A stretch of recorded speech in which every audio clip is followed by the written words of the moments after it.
చేస్తామని కోరుకుంటున్నాం.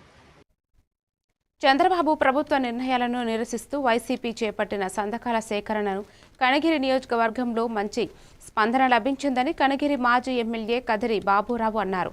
కనగిరి ఇన్ఛార్జి దద్దాల నారాయణ ఆధ్వర్యంలో భారీ ర్యాలీ నిర్వహించి ఒంగోలు రోడ్డులోని మాజీ CM doctor YS Rajasekhar Reddy విగ్రహానికి పూలమాలలు వేసి నివాళులు అర్పించారు. ఈ కార్యక్రమంలో మాజీ ఎమ్మెల్యే కదిరి బాబురావు ముఖ్య అతిథిగా పాల్గొన్నారు.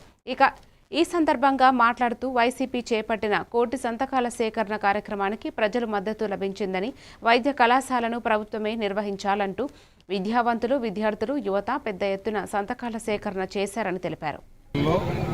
ఈరోజు ఈ మొదట గత ఒక నెల రోజుల నుంచి కూడా ఒక కోటి సంతకాలు తీసుకొని ఆ కోటి సంతకాలు దేనికన్నా రాష్ట్ర గవర్నర్ కావాలనే ఉద్దేశం వ్యతిరేకిస్తూ ఏది ప్రైవేటీకరణ చేయడం వ్యతిరేకంగా మొత్తం పంపిస్తాం.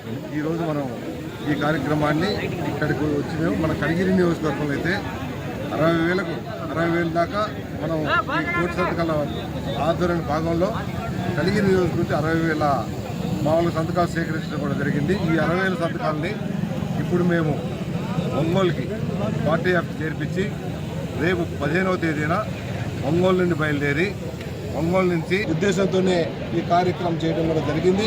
ఇది చాలా దారుణం. బడుగు బలహీన వర్గాల పేద ప్రజల యొక్క ఆరోగ్యాన్ని కూడా లెక్క లేకుండా ఆయన డబ్బుల కోసం కేవలం వాళ్ళ మనుషులకి కొందరికే లబ్ధి చేకూర్చడం కోసమని ఇవన్నీ ప్రైవేటీకరణ చేయాలని జీవో తేవడం కూడా జరిగింది. కానీ దానికి ప్రజల్లో చాలా స్పందన ఉంది.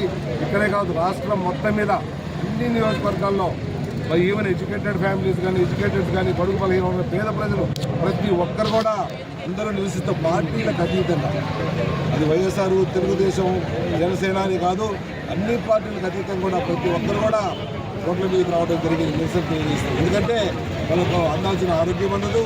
రేపు వాళ్ళకి సీట్లు రావాలా, పిల్లలకి మామూలుగా ఎంసెట్ రాసిన తర్వాత న్యాయంగా సీట్ రావాలంటే ఇప్పుడు చేస్తే చదువుకున్న విద్యార్థులు కానీ, పేద ప్రజలకు కానీ సీట్లు వచ్చే అవకాశం లేదు.